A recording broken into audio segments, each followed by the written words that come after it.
All right, and I'm starting the audio recording now. Okay, here we go. All right, folks, welcome back to another episode of This Week in Photo. I'm your host, Frederick Van Johnson. Joining me this week to discuss some of the cool happenings in the world of pixel capturing are Mr. Lee Herbet and Mr. Don Komarechka. Hey, guys, how you doing? Hey, Frederick. Oh, Very good. Hey, all right. It is wintertime. It's and there's this no, wet it stuff. isn't. There's this wet stuff coming from the sky in California. I think in other places it would be frozen like Don's, but it's raining Ah, here all we're in the the middle of a time. blizzard right now, so Are thank you for you? distracting me away from it. But I you have like a love perverse blizzards. professional obligation to be out there, so thank you so much for dragging me away from that stuff. Good, yeah, because there's you're the only person that has an unlimited source of subject matter to take photos of. And 2 feet from my back door, so but tonight it's going down to well, right now it's around minus 15 Celsius. It's going down to around minus 20. That's also perfect weather for photographing freezing soap bubbles too. Hey. So after this podcast, I'm right back out there, and I'll be doing some experiments. I've got a couple of contracts for people looking for video with that particular subject in mind. So Oh, I can't disclose exactly who, but I'm pretty excited about it. that's really cool. Hey, multimediography rearing its beautiful head. Speaking of beautiful noggins rearing themselves, how's that I for a was wondering. segue, Lee? I was wondering where you were going with that.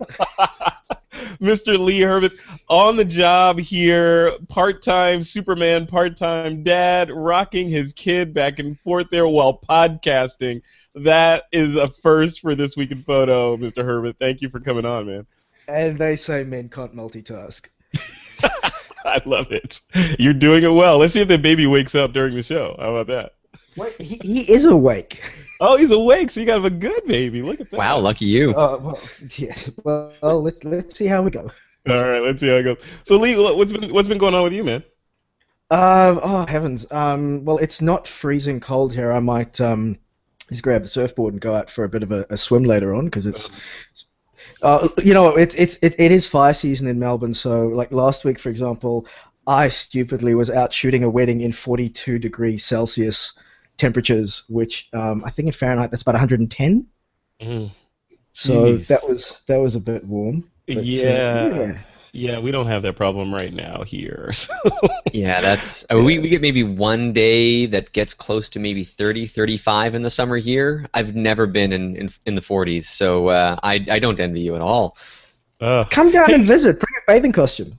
Lee, I gotta ask you, man, before we dive into the news, the first story here, I am like, I bought a drone, right? So I finally got Yes. my DJI Phantom 3. I'm not gonna go into that at all. I've been yakking about that. But I'm thinking about getting that Osmo. So that handheld gimbal thingamajig, and I've been waiting to talk to you because I know you know about all this stuff. It's your backyard. What do you think about that thing? I actually had my first play with one last week. I went and had a meeting with a mate of mine who just got one, and it's really cool. You know what? I spoke to the guy that I normally shoot weddings for. He's got one, and you know what? It's one. The first thing he said was it has limitations. So as long as you go in understanding that, for $1,000 for what it is, it's a great. For those people who don't know what it is, basically it's a little stabilizer with the camera built in. So it's almost like you take the camera and the gimbal off of your drone and just hold it in your hands. Yeah. So it's a little pistol grip, and it's almost like sort of like a little flashlight with a camera attached to it. Yeah. And really cool little settings. It's got a little fault thing on the side. You can attach a smartphone so you can see what you're shooting, and the quality of the footage. It's not amazing, but it's pretty darn good for what it is. So I'd say, as usual, if you've got the spare money, go get one. It's fun. Well, there's that. But it seems like the almost the ideal camera for like the YouTuber type online person because it's Well, little, and it's stabilized. You can flip it around to shoot yourself with. It seems cool. it has a selfie mode. You just triple click the button and it turns around and faces you. Which, if you don't know, it's going to happen. It's a little, oh, what have I done? Oh, it's a little bit intimidating. Yeah, Um, yeah. Well, about that, though, not to digress too much, I'm going to do a review of that thing. But the one of the issues that I saw in some of the YouTube videos online with that selfie mode thing was that and I haven't verified this because I have yet to even touch one of those things, but they were saying that the minimum focus distance is too long. So in So you order need for it long to, arms. yeah, so you can't. So as a result, a lot of the selfie videos that you see that are done with it are soft because it's too close to the subject. Have you seen that? Did you see that at all? I only had 10 minutes to play with it, but I'll get on the blower and ask my friend about it because Yeah, I mean look he's a lovely guy, but you don't want him in focus anyway. Light's not his friend. it's a feature, not a bug. Right? Exactly. I wonder if that's something they can fix in firmware, if that's sort of a limitation of the lens and the camera. I don't know. I hope that's not the case. I mean, my arms are pretty long, so maybe I can reach outside of that minimum focus distance. But I mean, that would be if that is the Yeah, case, that would be a huge detractor for me. or just get a broom and some duct tape. A selfie stick. There you go. Yeah. All right, on that note, guys, let's dive into the show. We've got a lot of stuff to talk about. This first story that we have in here is about Fuji. So Fuji has announced the X-Pro 2 and the EES2. Geez, I'm so not familiar with these Fuji product lines. So let's see. Let me read down some of the features on the X-Pro 2 here. So it says. So it's returning to its rangefinder roots, and it features an updated hybrid optical and electronic viewfinder. Hybrid. You can overlay a live view screen at the bottom corner of your optical view so you can confirm focus and exposure. You can see the whole frame as well as just a zoomed-in portion if you like. It's got a diopter adjustment dial so that you can bring the viewfinder into clear focus for those folks that need assistance. It's a 24-megapixel X-Trans CMOS 3 sensor, and it works together with its new X Processor Pro, or the X Processor Pro, and it's capable of shooting continuous phase detection autofocus at up to 8 frames per second. Interesting. It's got a new autofocus system with 273 points, 77 of which use the phase detection and cover around 40% of the frame, and the maximum mechanical shutter speed has been doubled to 1/8,000th of a second, with an increased flash sync speed of up to 1/250th of a second, and you can grab one for $1,699 US. And they announced the XE2S and a new 100 to 400 f4 to 5.6 super telephoto. So they're on fire. They're doing lots of cool stuff, and there's another camera they announced as well. But particularly, I want to focus on this new X Pro 2. So Don Komarechka, I know you're in the firm camp still of, I'm not going to draw any analogies to, playing music on the deck of the Titanic or anything, but you are you have not made the leap to mirrorless yet, even with these kind of things on the horizon. But I'm looking at these specs and I'm thinking, yeah, that's everything that I would want in like a flagship digital SLR, and this isn't something much smaller. And some features that, the live view in the viewfinder where you could have optics and the LCD overlay, and you could choose back and forth, and that is a fantastic feature. And I mean, I know that technology has existed in many other forms for quite a while, and I'm not sure how many other cameras are using it, but I can see that being incredibly useful in a lot of different scenarios, and I'm pretty certain that I won't be seeing it on a Nikon or Canon digital SLR anytime soon. Yeah, I wonder why though. I mean, it's almost a running joke that we keep harping on those guys for not jumping into the mirrorless fray, but at this point, it's just like you said, it's almost a foregone conclusion that they're not going to respond to this kind of thing. So it's almost you're driving you have a Tesla over here and a pickup truck, and you're complaining that the pickup truck is not like the Tesla. So it is what it is. Right? And I think that these are two mutually exclusive things. But it's more to the point that no matter which camera you buy today, and I think we can get lost in all the specifics. Yeah. If you take a bad picture, it's not the camera's fault. They're all so good. You can only blame yourself for taking a rubbish photo. And so I'm looking at these specs. 24 megapixels. That's more than my 1DX, and 8 frames per second. Well, that's getting close to what I can do on a pro level camera body.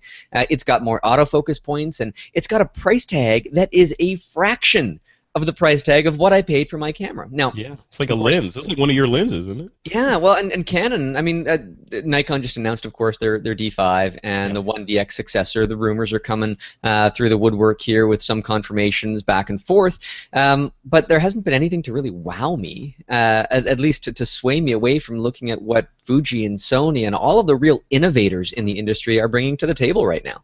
I know. All right, so Lee, let's not compare our current wives to our ex-girlfriends from high school, right? So let's look at this camera.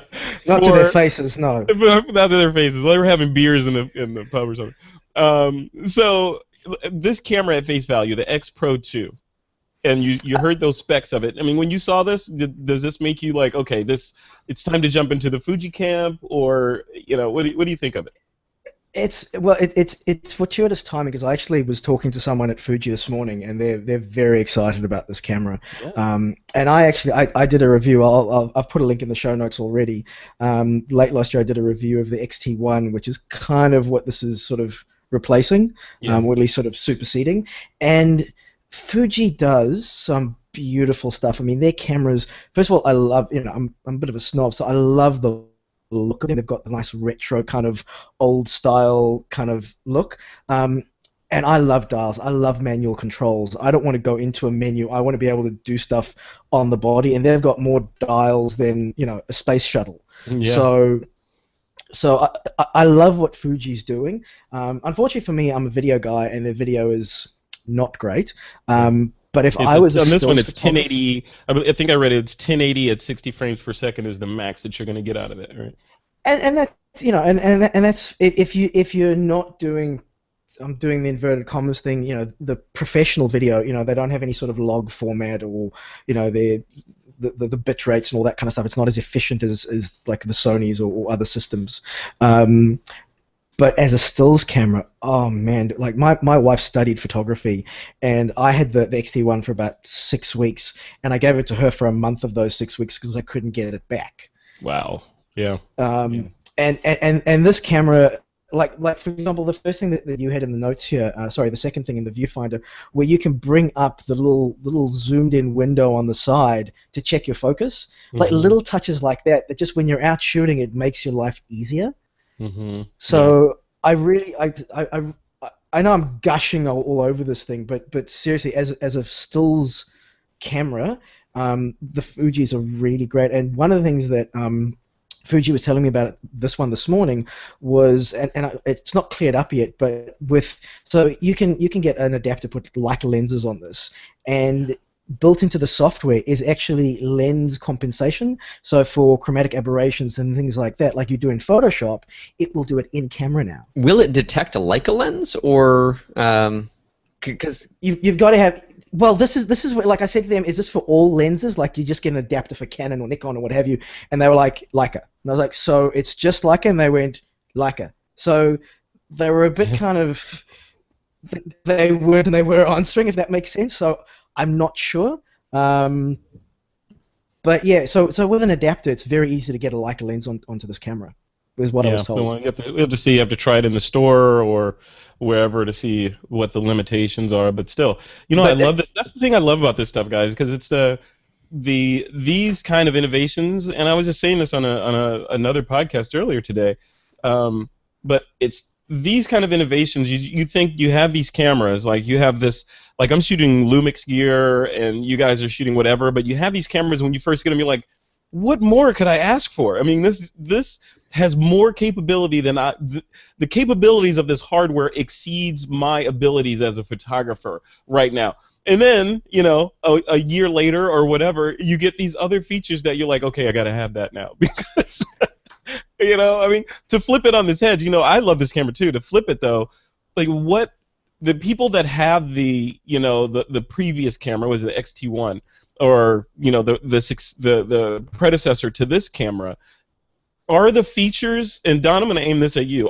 Do you think the features in this body warrant them getting gear lust and upgrading if their camera's working fine? Should they jump over to this, or is it just just keep shooting, man? That's a trick question, Frederick, It is. because nothing What I warrants do. gear lust. I mean, the camera that you have is awesome the way it is. It won't stop you from wanting something better.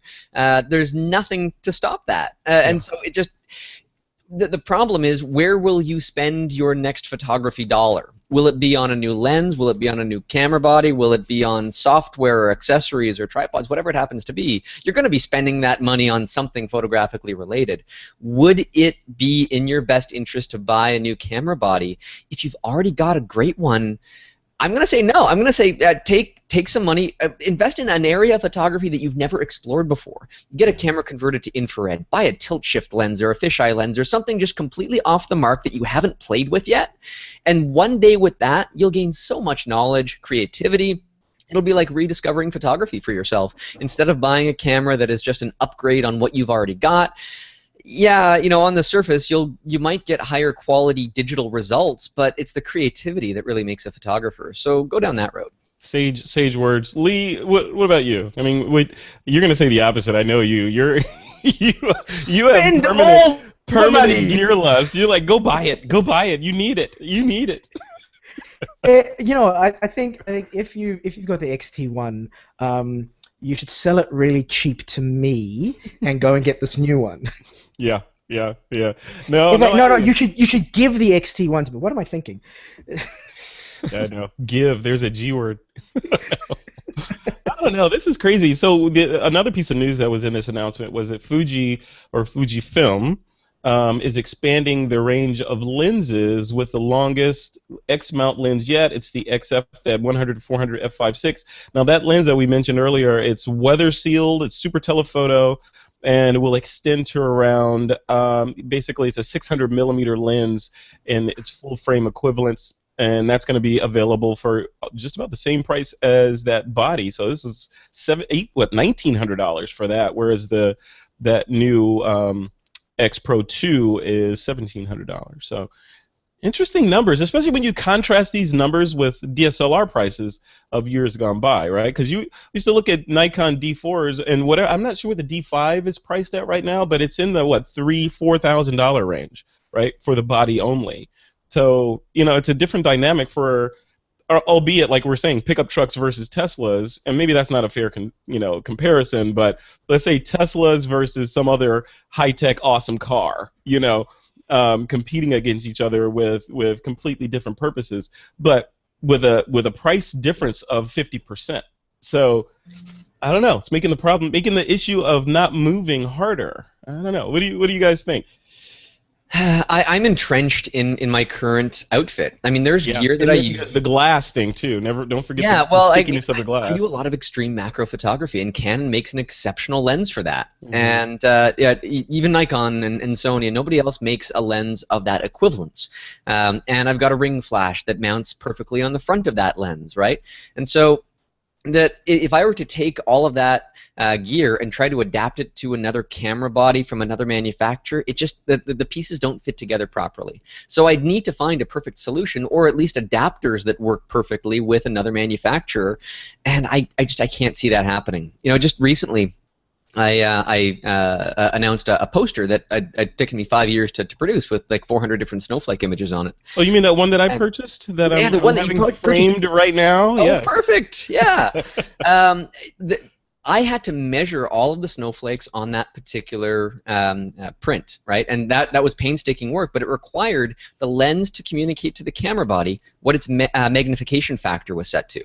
And that's a special area of EXIF data stored in something called maker notes that I have to pull out of the raw data for each image that I want to reference. I needed that for part of the algebraic equation, blah, blah, blah. But I needed the lens to talk to the camera body in a way that only the manufacturer could design. If I were to take that lens, put it on a Sony A7R II or something similar, a really high-class camera, I would get everything in the image except stuff like that. And so I have to find one manufacturer that does it all for me. And right now, sadly, that's Canon.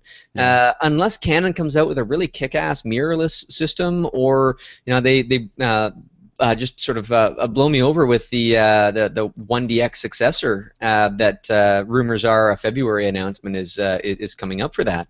Yeah. You know, it just makes me sad to see all these wonderful cameras that I can do wonderful things with, but because of all the strange niche cases that I have, I don't think that I could bite the bullet and buy them. No, Don, when you start talking about algebraic equations and maker notes and all that stuff, it makes me feel like we're beaming down to the planet's surface and I have a red shirt on. You know, it's like I'm one of those guys, and you got the yellow shirt up there, and and you're like, Frederick, secure the perimeter, never to be seen again. That's yeah. That's Frederick. Yeah, discover the lost party, that has gone down to the planet before you, and then you disappear as well. Exactly.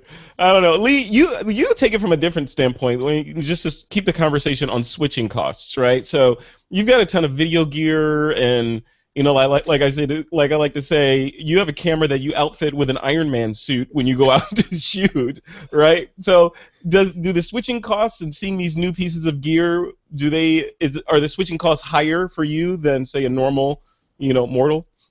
Yes, bow down before me. Simon says hi.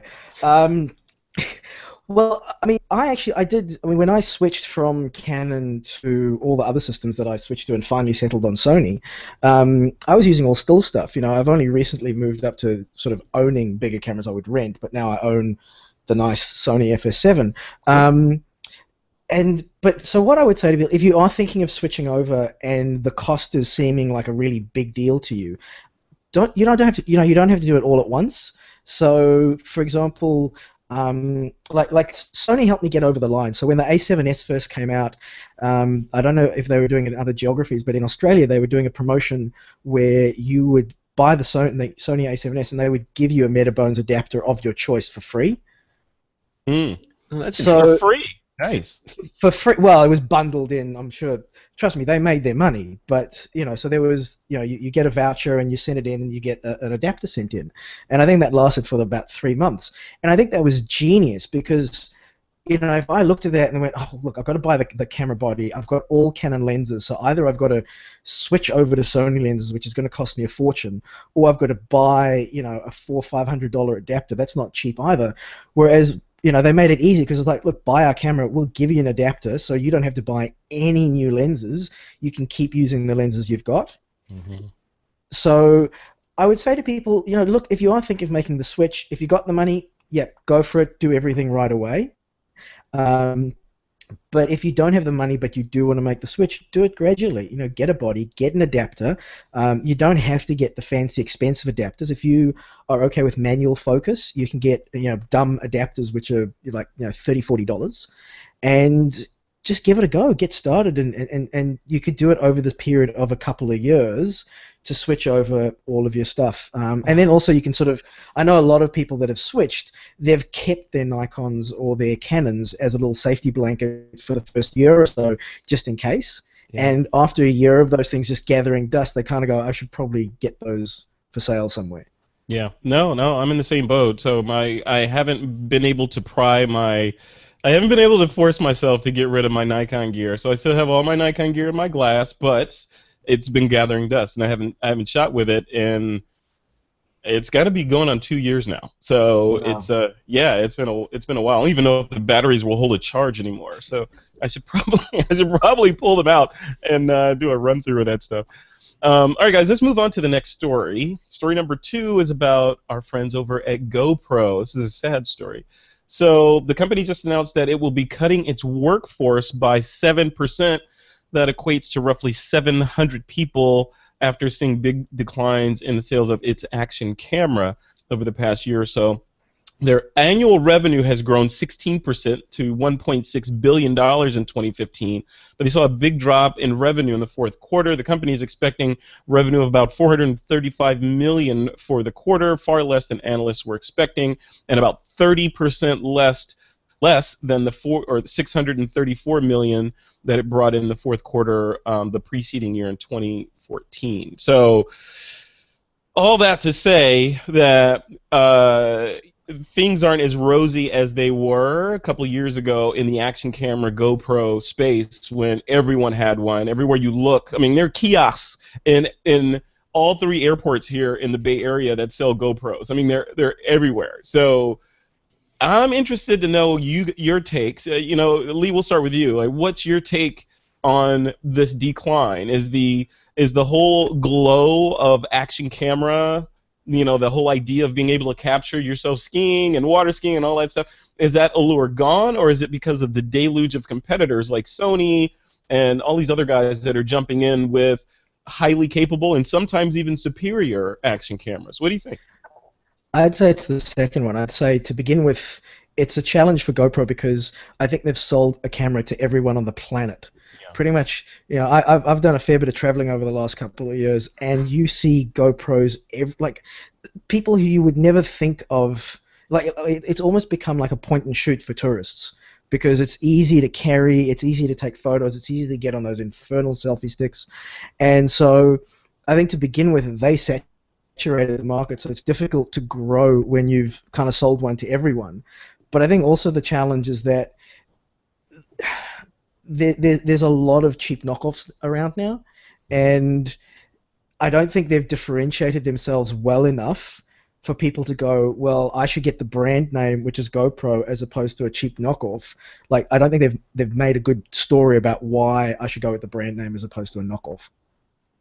Yeah, no, that makes sense too. The other thing is that the rise of GoPros is kind of, or was kind of paralleling the rise of drones, right? Because before, what was it, the Phantom 2, you had to put the GoPro on there. It was designed specifically to carry a GoPro or similar sized camera, so it was kind of, the marriage made in heaven. And then, of course, as we know, DJI decided to make their own camera, thus eliminating the necessity to put a GoPro on there. Don Komarechka, what about you? What do you think? What's happening in the space? Is it just GoPro, or is it action cameras in general that are kind of contracting? Well, I think action cameras in general the market is not contracting, I don't think at all. I mean, you've got Sony, Nikon, heck, even I think there's one branded with Kodak there is. as well. And you see so much diversity in the market now that didn't exist in the heyday when GoPro was negotiating their contracts to get the kiosks and stands and camera stores and just about everywhere else. And so when I'm looking at these numbers, I'm thinking this is not a scary thing for GoPro. This is just the reality of the changing market. And I think that they're still doing quite well in that. I think the number was that they've let go 100 people, not 700, as you said, Frederick. Did I say 700? Yeah. 100 is still a lot of people. But yeah. I'm looking 7% and 100 people. Okay. So yeah.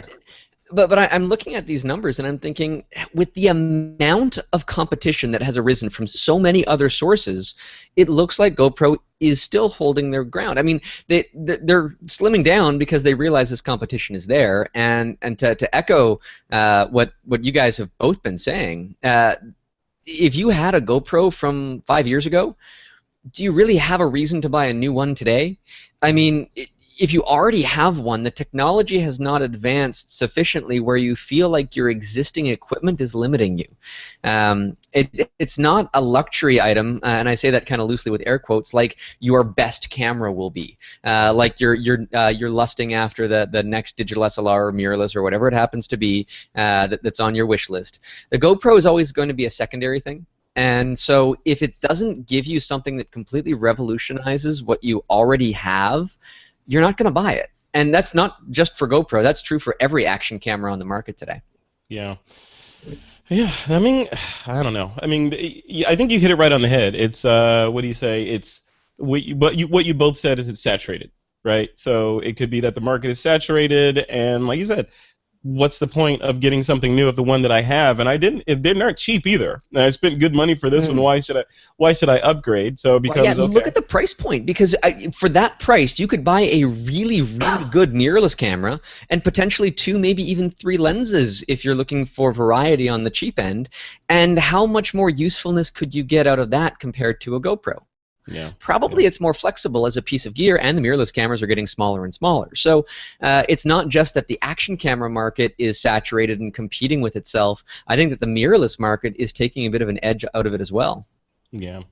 Yeah, it's sad. And you look at this stuff, and it's of course we're playing armchair quarterback here. So I'm sure smarter people than we are that have more invested in making that company succeed are figuring out how to uh, turn the thing around and keep it in the air. But you look at it from my armchair quarterback standpoint, I'm thinking, okay, it's diversification time, guys, right? So if the air is coming out of the action cam balloon, how do you diversify? And one of the ways that they're planning on diversifying, at least according to the news and from the CEO, they say later in 2016 they are planning, and this is GoPro, they're planning on launching their own drone to, I guess, which will obviously be in competition with DJI, who's the market leader in these consumer drones right now. And there's lots of companies that are selling these drones now on the consumer side, so GoPro will be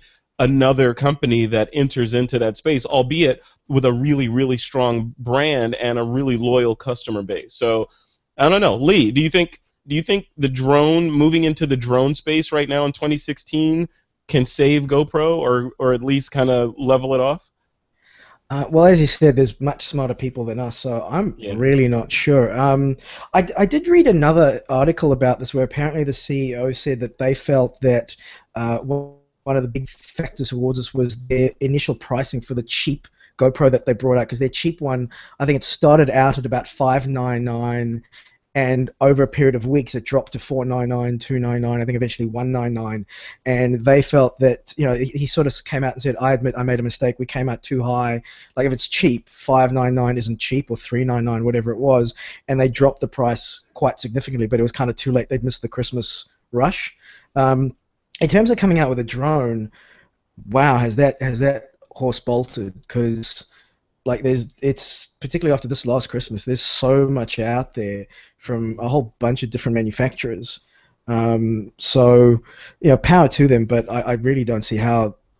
They would have to come out with something that's got some really cool features at a really good price point.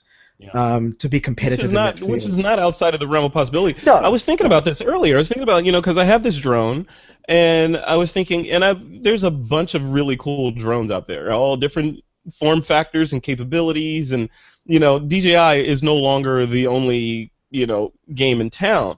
So I'm looking at it, and I was trying to compare the stickiness of DJI or sticking with the DJI brand versus going with another brand, and kind of overlaying cameras. Like I shoot Panasonic Lumix, and I have a lot of investment in glass and accessories and all that stuff, which means it's hard for me to switch there.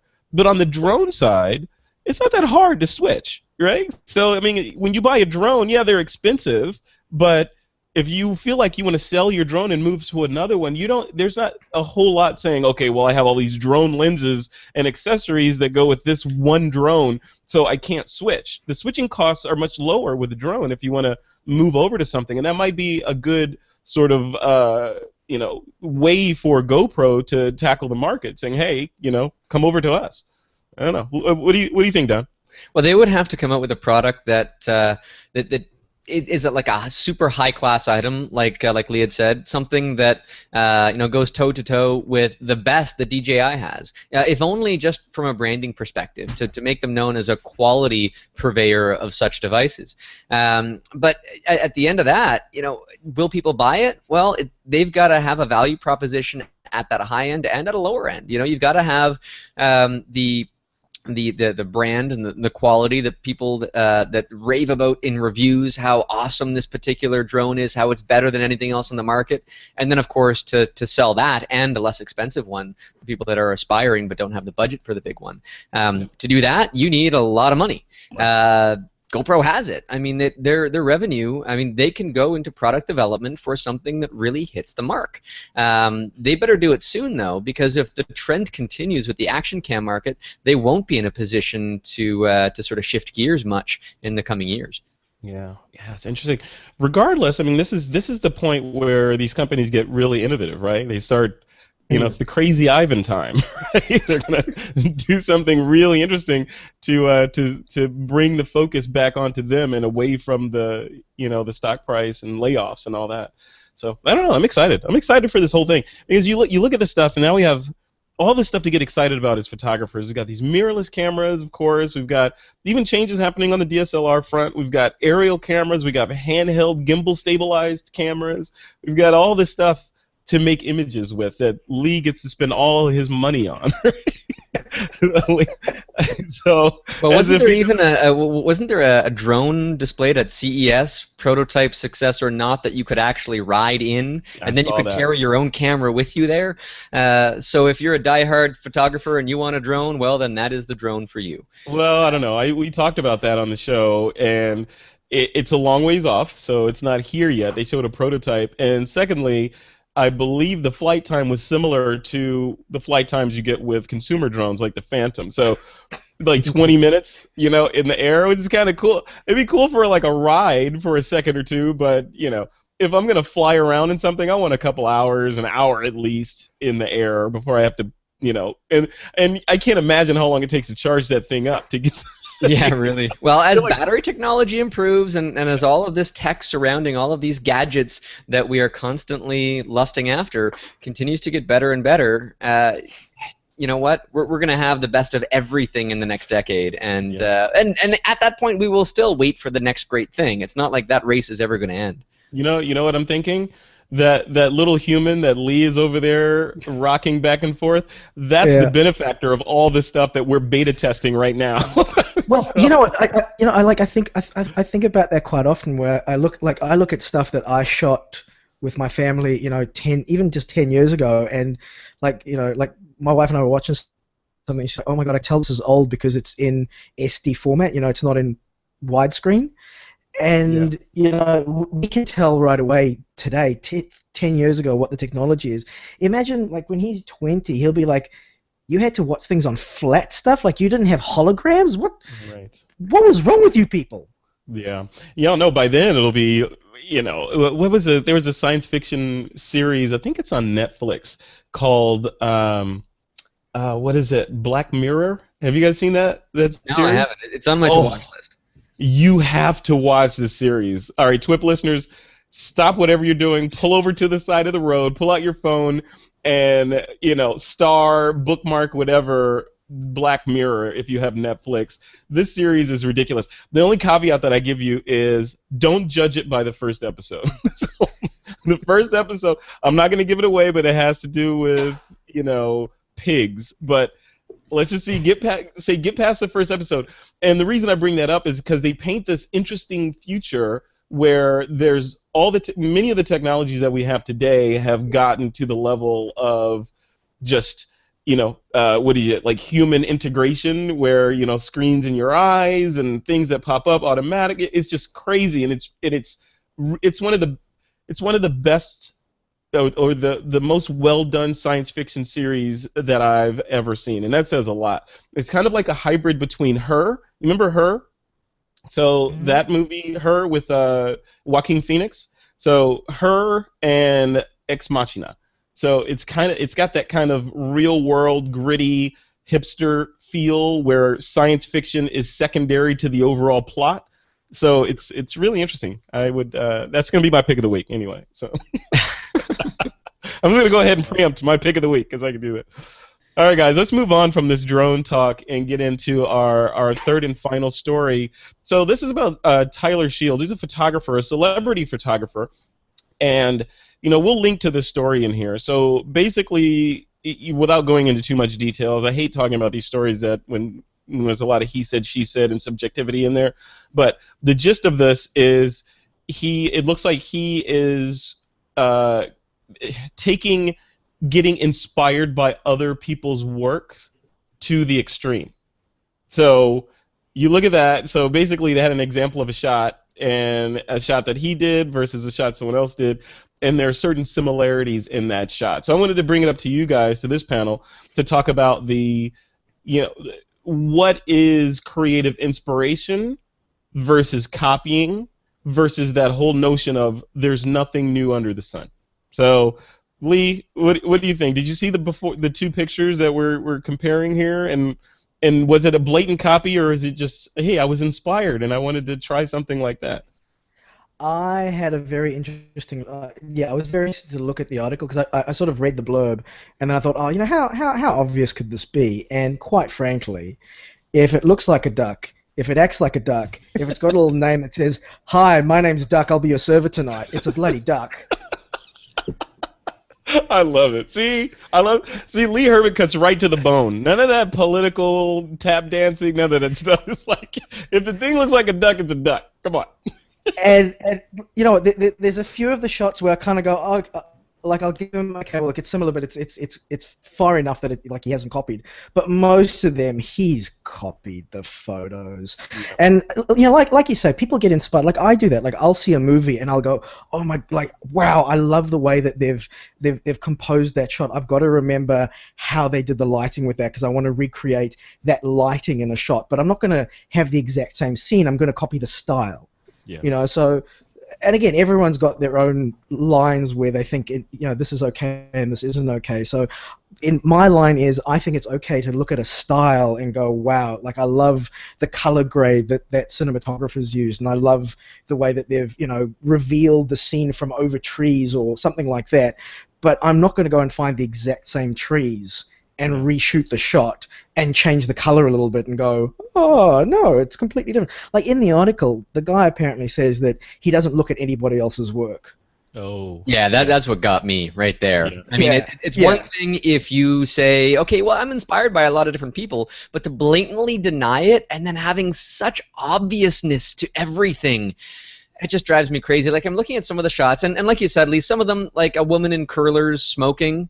Yeah. You might even have a photo like that in a shoebox in your closet from your grandmother or something. I mean, there are some of these that are potentially just coincidence. A woman in a milk bath, well, that's getting a little bit further away from the obvious.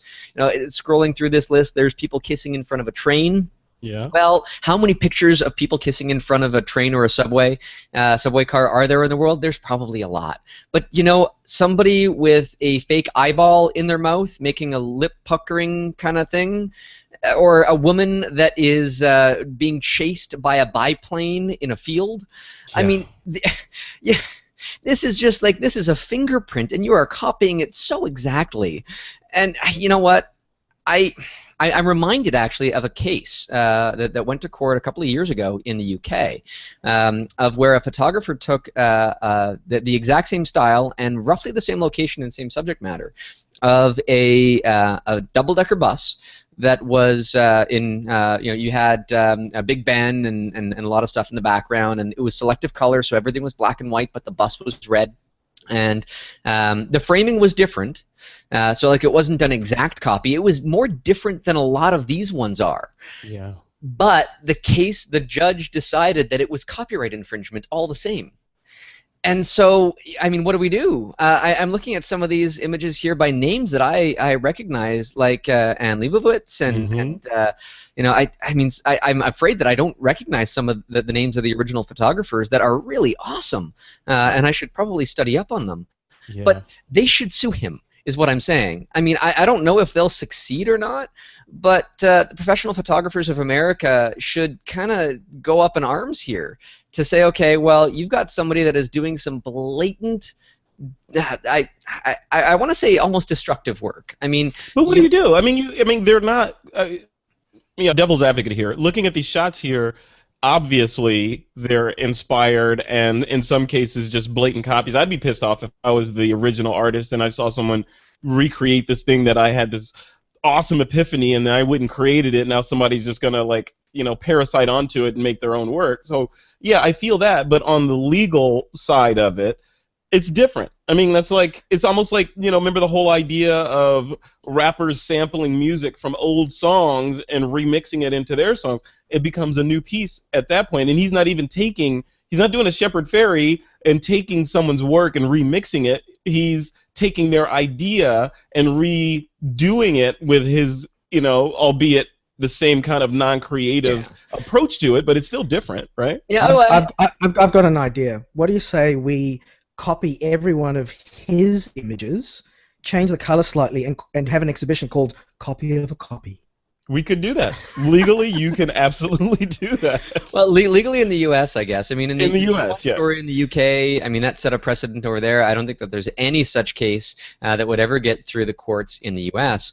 So, I mean, I don't know if people could win in the court of law. I don't know if it's been tested to the extent that it should, but it hasn't been done yet. So then like a story. Like, let's take an example of a story, right? So, if someone writes a story or a novel or whatever, and you enjoy that novel, and then you go write using the same storyline, different character names, excuse me, different character names, all that stuff is different, but you go ahead and you write it based on your inspiration from the original author. Are you plagiarizing? You're not copying word for word. You're just rewriting it in your own words, but with the same ideas and pacing and sequencing and all that. It's a legal gray area. You're right. So then, what do we have? We have the court of law and we have the court of public opinion. Yeah. And so right now we are sort of fighting a battle in the court of public opinion. So if we can, like, the reason why, like, he's selling these images in a gallery for multiple thousands of dollars on the backs of other people's works, and who knows if the original photographer ever made that much money from their original piece of work? He might have made more money from it than they ever did, and that's a real shame. And so I'm glad we're bringing this to light, and I want people to go and see this comparison. I don't know what action people can take except to possibly give this more exposure to stop people from going into this gallery and spending money on these pieces that, in my opinion, spend the money on the original work from the original artist at the same price, and you will be doing the world a service. Yeah. Yeah. In fact, Frederick, I've got an alternative to your comparison, because you compared it to, what if, like, fan fiction. Yeah. But I'd say this is rather he's stealing people's cars and repainting them and then reselling them. It's different. It's different. It's a tough analogy to make. Yeah, that's tough, because that's stealing someone's car is obviously that's a crime, and you're stealing their property and then repainting it. So that's different. We're talking if Ford creates this awesome new car and they spend $1 million, $2 million, $5, $10, $20, $30 million in R&D building this new kind of car, and then Chevy looks at it and then creates a very similar car looking at what Ford did, almost down to the the spacing and all the innovations. They're all in there, but they're reimagined from a Chevy standpoint. Is Chevy wrong? Well, look at the cell phone industry for this, because there have been lawsuits going back and forth all over the place. And not so many anymore, because I think that they've kind of agreed to disagree and settlements have been made and what have you. But on smartphone designs, every smartphone kind of looks the same in a general sense. They all have specific things, but Apple was all over everybody that was coming out, especially the Apple and Samsung patent battles. And I think that they've come to agreements now at this point, but they were different but very similar. And so that was battled out in the courts for years. Yeah, I'm still, I mean, I understand Apple's standpoint, because before Apple announced that iPhone, the whole idea of a simple sheet of glass that you touch stuff on, no one was doing it. They came out, they did the iPhone, it became successful. Now everyone started doing it. Okay. To the same point, though, Frederick, the idea of a half-naked woman wearing high heels and leggings going through a man-made mouse hole in a wall is a fairly unique thing. It is. And so when somebody creates exactly the same thing, I mean, I would be up in arms the same way that Apple was. Yeah, yeah. But in the case of Apple, they had patents on that. So hardware versus you can't patent art. Something like this, though. This is the problem: is you can't patent an art idea. Or an idea, yeah. You cannot patent an idea, yeah. Yeah. So you could be looking, or TWiP listeners, we're showing these images in the YouTube video. So if you want to come check them out, and we'll also link to the page that I'm showing in the notes here. But if TWiP listeners want to recreate this mouse hole image, they could totally do it, right? And call it their own. Have your wife crawl through a little piece of paper in the wall that you create, and they would call their own. If they did that, who are they copying at that point? Are they copying Tyler Shields in the case of this image, or Guy Bourdin? Yeah. Yeah, exactly.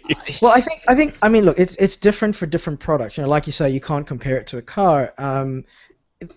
there just seems to be a disconnect for different things. Like, so, some people will feel that it's fine to do that with automobiles, whereas it's not okay to do it with phones, or it's not okay to do it with images. So I think with images, because like in terms of, I suppose we've got to think about what is it that the guy's actually copying, and Yeah. with some of these images, what the guy's copying is the essence of what, and that's really an airy-fairy kind of thing, but what the essence of what makes the image striking, or what catches someone's attention.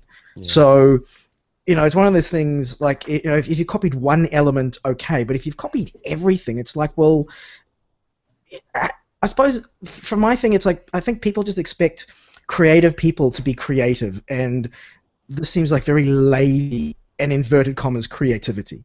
Yeah. No, you're right. But then, that the word essence, I can't imagine a lawyer arguing essence in a court of law in any country, They'll try. Yeah, you can try all day long, but it's subjective, There's no way that you can prove, essence. I don't know.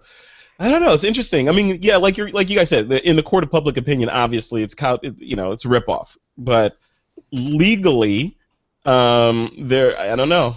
We have to get some lawyers on here to see if there's a legal recourse to something like this. Because I'm looking at that first image with the women and the tongues and all that stuff. That's obvious. I mean, like Don, you're saying, who would come up with a shot like that? Yeah, like it is so identically similar that, and there are a number of them in this series, and I haven't looked at the entire body of work that Tyler Shields has produced. Mm-hmm. This is a sample of it in this article that we've got linked to. But even from just this sample, I can't believe him, and I don't know what action can be done to make the original artists kind of regain their own fame, because Tyler's images are probably more exposed than the original images that he used as a foundation for his own work. And so what do? Well, we expose this, we talk about it, that's great, and we hope that the audience that's listening to us talk about this will carry that even farther. I mean, we've got a whole army of people out there listening that they can take up their arms. They can do something about. They can share this post. They can tweet and blog about it. They can do something to bring shame to these actions. Right. And we've had similar things in the wedding photography space too, with people copying wedding. I mean, in the some of the controversies that we had in 2013 were blatant, saving the images and reposting them. Oh, and then I forget the guy's name. I really should remember because he's infamous. The guy on Instagram that was just taking other people's images and selling them for thousands of dollars and putting up a gallery, like not taking the same photo like Tyler is, but identically, just like copy and paste. This is mine now. Right. And so this behavior has to stop. And it's unfortunate that the legal system hasn't caught up with it in a way that I would deem, in accordance with justice, I would say. Yeah. I don't know. With this guy, so Tyler Shields, again, we have to wait and see how this plays out, but according to a rep for Guy Hepner, that's a gallery that sells Shields' work, his photographs sell for between $5,000 and $15,000 each, and Shields himself has claimed that his work sells for as much as $175,000, and he shot a host of celebrities, including Lindsay Lohan, Aaron Paul, Demi Lovato, etc., and his work has been exhibited in galleries around the world. I don't know. I tell you what.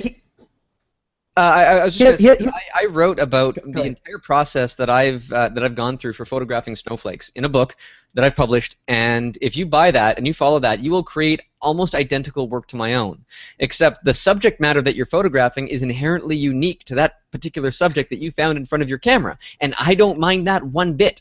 I do it my way, you do it yours, and we're all going to come up with something inherently unique, and it doesn't diminish my work at all, but I'm giving that away for people. I am saying, okay, if you want to do the same technique, then here it is in every possible detail for you to replicate, and then find ways to make it your own, and I'm okay with that.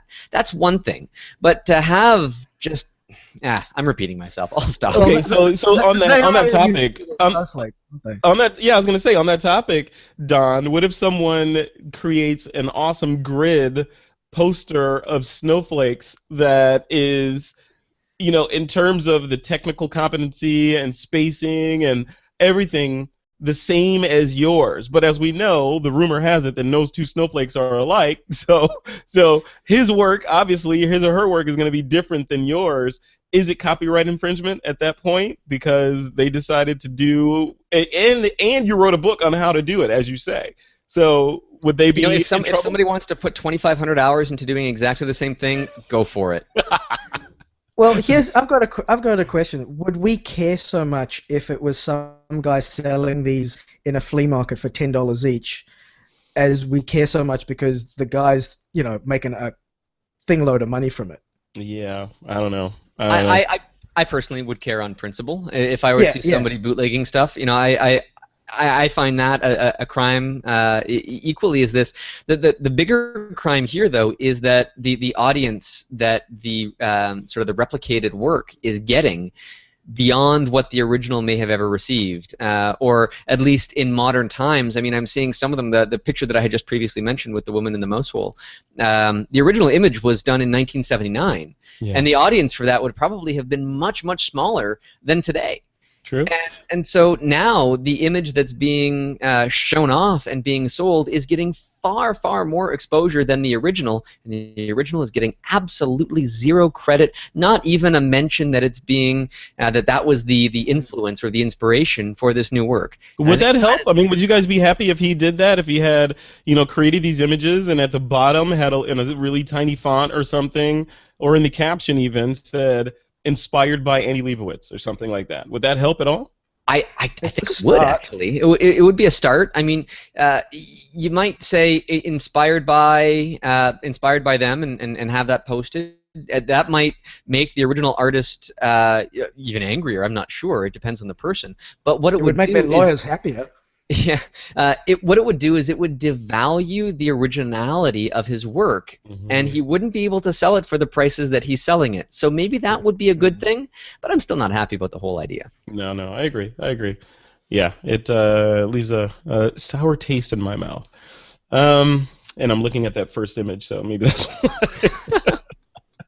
All right, guys, let's move on to our listener Q&A segment. Each week we answer a question from one of our listeners. This week's question is from Oscar Vargas, and Oscar says, I don't like my camera hanging behind me when walking around New York City since it's an expensive full-frame DSLR with a 24-70 f2.8 lens on it. I don't think a holster works in a crowded sidewalk or building. The cotton carrier looks interesting, but how will it work over a coat in the winter, having that all that on a summer day? The Peak Design clip looks great, but if you're not carrying a backpack, then you can't use it. What do you guys think? If this guy wants to carry a camera around in a holster type configuration, what would you suggest? What do you usually? Well, actually, first of all, I use mirrorless cameras, so they're nice and light. Yeah. But I've just got a little hand grip, so it's just like a little thing that clips into the side of the camera and then just wraps around my wrist. And again, because the camera's not that heavy, I can just let it dangle from that, and I don't really worry about it too much. But I suppose it depends on how long you're going out for, because I don't think carrying the camera for a couple of hours is that big of a deal. Alternatively, I do have one of those straps, and I just strap it around the front if I'm feeling a bit cautious about the neighborhood that I'm walking through. Yeah. So yeah, that'd be my solution. Good. I'll add to that. So he mentioned that the Peak Design clip looks great, but if you're not carrying a backpack, you can't use it. You can put that Peak Design clip on your belt and vertically and slide your camera into it, because depending on the clip you get, they have some clips that are square that mount to the body, or the what do you call it? The Arca Swiss plates that mount to the bottom of your camera. You can just slide it right in there, and it'll latch and hold it in there permanently until you press the button and slide it out. So, I mean, if that sounds like if you absolutely need to put it on your belt, that's the way you would do it. I have these clips, and I never feel like I want to put a camera on my belt. I've never been in a situation where I needed to have it on my belt. I can see how some wedding photographers that maybe want to carry two bodies so that they can switch really quickly might want to do that, but I haven't done that. Don, what about you? Have you ever had a need to have quick access to your holster? Well, like Lee mentioned, I use a hand strap for my camera, even though Yeah. it's much bigger and heavier. I just a camera of that size, for different reasons. I mean, I don't want that dangling around my neck. I mean, I'm Yeah. going to get a neck ache pretty Mm. quickly because of it. So I have that on a hand strap, and when I'm out in, I've done a lot of traveling, especially in some questionable areas. Doing some street photography in Eastern Europe and things like that. I have just a brown leather messenger bag. It's not designed for photography. You can get them for photography, but you don't have to. I just glued some Velcro strips inside so that I could put some little camera bag dividers within that, and so I can just flip it open, take out my camera, take the shots that I need, have the camera ready. Maybe I feel safe and I'm walking around with the camera in my hand. If I don't see any photographic opportunities in the next little while, I just slide it back into the messenger bag style bag, and that's worked for me quite well, and I haven't had a need to do anything else. I can kind of take a small travel tripod if that's what you might be considering taking along, and just kind of close one leg around some of the just sort of the strap that goes around, and the tripod will just dangle off of that, and it's perfectly fine. If I'm in a little bit of a sketchier area, I won't take the tripod because then it looks like I've got a camera. Yeah. But it's discreet, it's convenient, and I just work with the scenario. Love it. Actually, Frederick, you reminded me of something because a couple of photographers I've shot weddings for, they've got like these straps that go over your shoulder, so the cameras sort of dangle just on your side, almost like a gun holster, like you see in the old FBI movies. Yeah. So that could be another option, if particularly if you're in cold areas, so you want to keep it inside your jacket. Right. Yeah.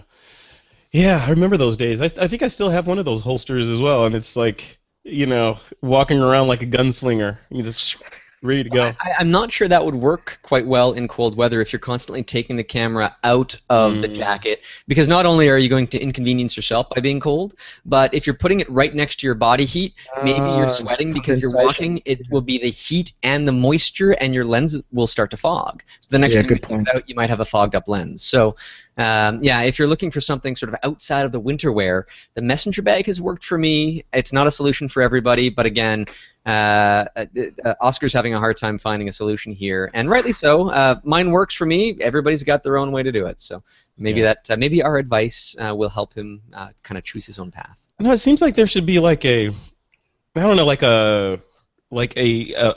just a clearinghouse for all manner of ways that you can carry your camera around. All the clips, all the harnesses, all the straps, all this stuff in one place. You know what? In the next 5 years, you will have a drone that will follow behind you that will have your camera mounted to it, and so that whenever you want your camera, you just reach behind you and you grab it. That's going to be the best solution. Yeah, but again, you only get 20 minutes of flight time done. So. True enough. So we'll see how that works. All right, guys, we're going to take a quick break, and when we come back, we're going to share our picks of the week. All right, guys, let's jump into our Picks of the Week segment. Remember, you can pick anything to recommend to the TWiP Army as long as it is somehow related to photography. Lee Herbet, I'm going to let you go first. What is your Pick of the Week? Cool. So this was actually, I think this was one of the stories a few months ago.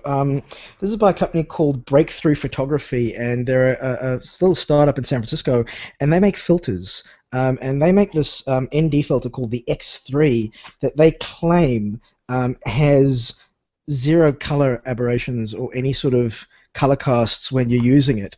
I've only had it for a couple of weeks. I haven't had a good play with it, but so far I'm very, very impressed. It's unfortunately most of the ND filters that I use for video, it's easier for me to have variable ND filters. So just having a 3-stop and a 6-stop and a 10-stop or an 8-stop, it's a bit of a pain to have to keep changing them over.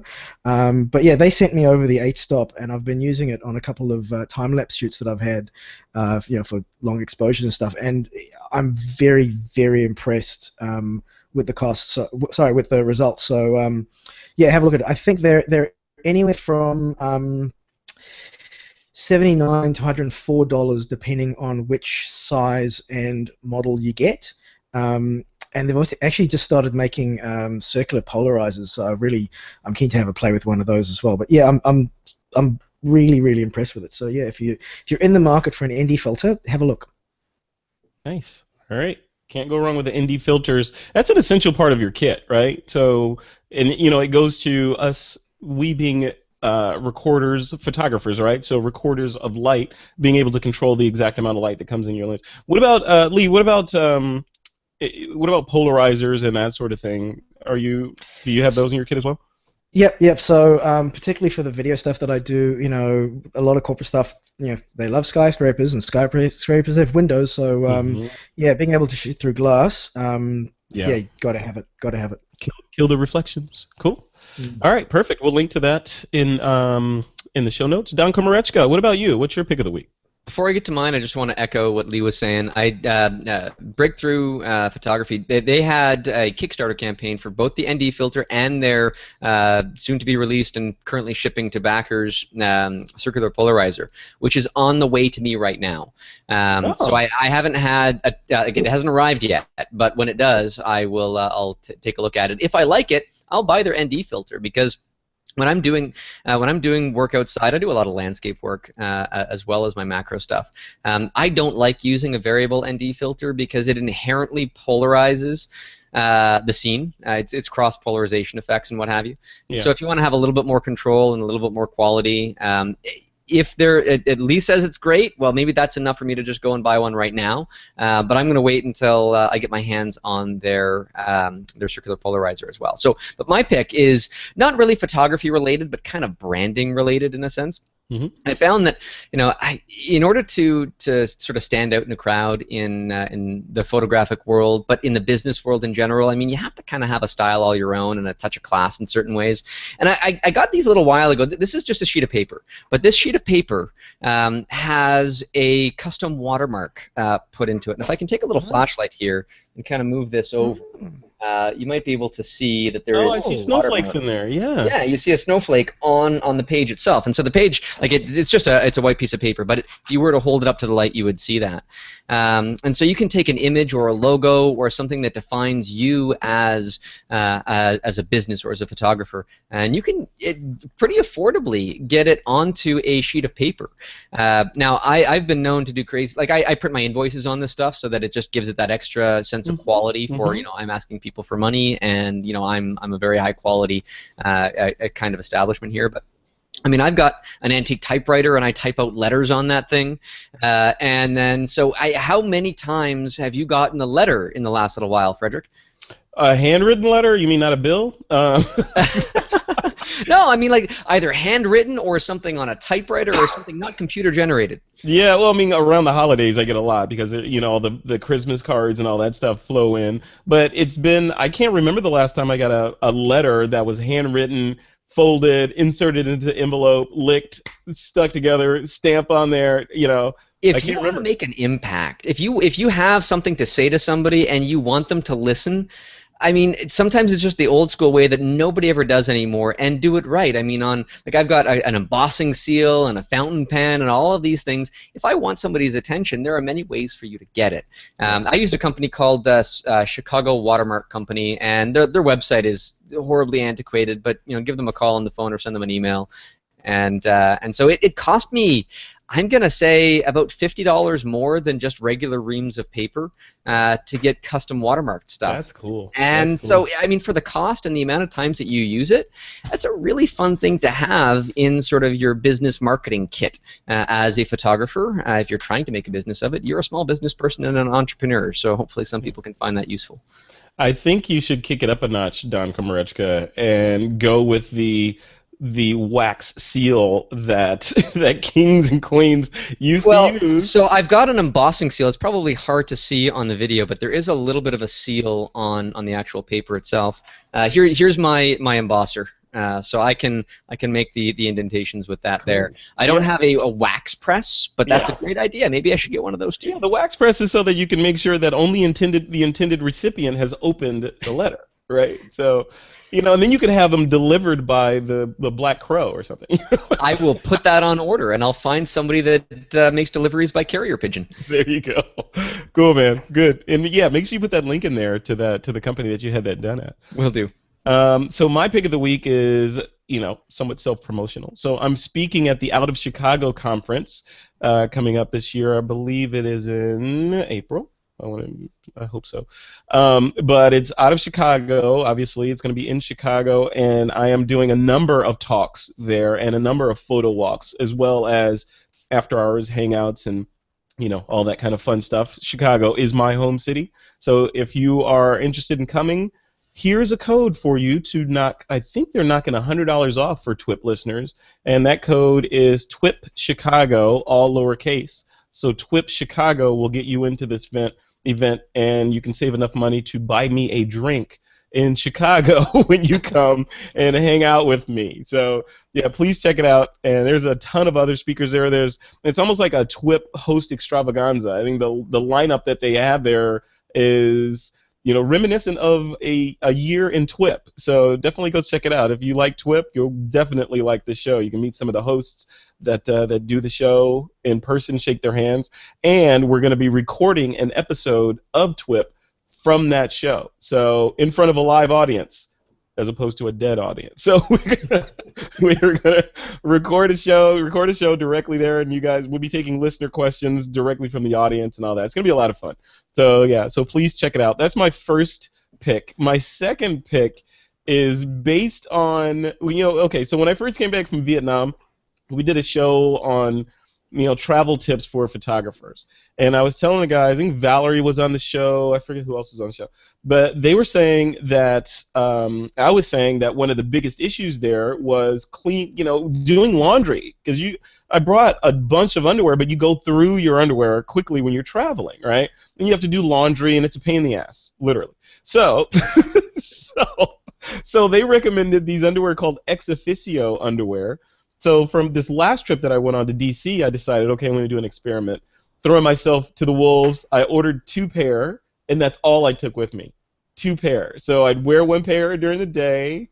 When I got home at night, I'd wash them, hang them up to dry. Next morning, I'd put the clean pair on, and then, literally rinse and repeat for the entire 4 days I was there. Worked like a dream. Perfect. And I saved at least 1.5 pounds or maybe 2 pounds in my luggage. So definitely check them out. I was reading some of the reviews on ex officio underwear for both men and women, and a lot of people, once they start wearing these kinds of underwear, they never switch to anything else. The negative of these underwear are, for 1 pair, like one pair of underwear is like $20-something. So they're not cheap. Whereas for $20 at Target, you can buy like a wheelbarrow full of underwear. So anyway, so check them out. That was a good tip that I tried. I ate the dog food from TWiP, and it worked out. So they're called ex officio underwear. So, and they dry really quickly. It's amazing. All right, guys, we are running a little bit long. I want to see what you guys have coming up in the coming months. Lee Herbet, what's coming up from you? Well, I'll promote that review that I did of the Fuji X-T1. The link's in the show notes. It's actually up on Fuji's website now. Cool. Other than that, I have been behind the computer editing like crazy because back in October, November last year, I went to Fiji to shoot behind the scenes and a whole bunch of content from a photography workshop with a whole bunch of great people like Ben Fon Wong, Elia, Colby Brown, Nick Rains, Tony Hewitt, and we created a whole heap of educational content while we were there, and I'm currently putting that all together, and we'll be making that available for purchase. And you're the editor on all that? It's a lot of work. So it's about 4 terabytes of content. I can't think of a better person to do that, since you have so much spare time on your left hand, right? Yeah, exactly. Oh man. Cool. And what else? That's coming up in a few months. Other than that, just corporate work that I'm not allowed to talk about. No, I have to talk to them, unfortunately, but no, I can't talk about it. Got it. So yeah, the XT1 review and courses from the Fiji workshop. Perfect. All right. What do I hear? I hear somebody's car starting up over there or something. All right, Don Komarechka. What about you, man? What do you have coming up? Well, I think I might win the hours in Photoshop battle here. I'm spending at least 4 hours a day in sort of the editing world. and that's because I'm in the middle of my Snowflake a Day project, which this would probably be the last year that I do it daily, because next year there's a baby on the way here as well. Well, it's on the way in mid-June, so we're very much looking forward to that. There's no maybe. The time's not going to be there. Yeah, no, I wouldn't imagine so. So I'm getting it in when I can, and so for that project, I've had some amazing, like a couple of days ago, we had one of the absolute best possible snowfalls that one could pretty much ever hope for.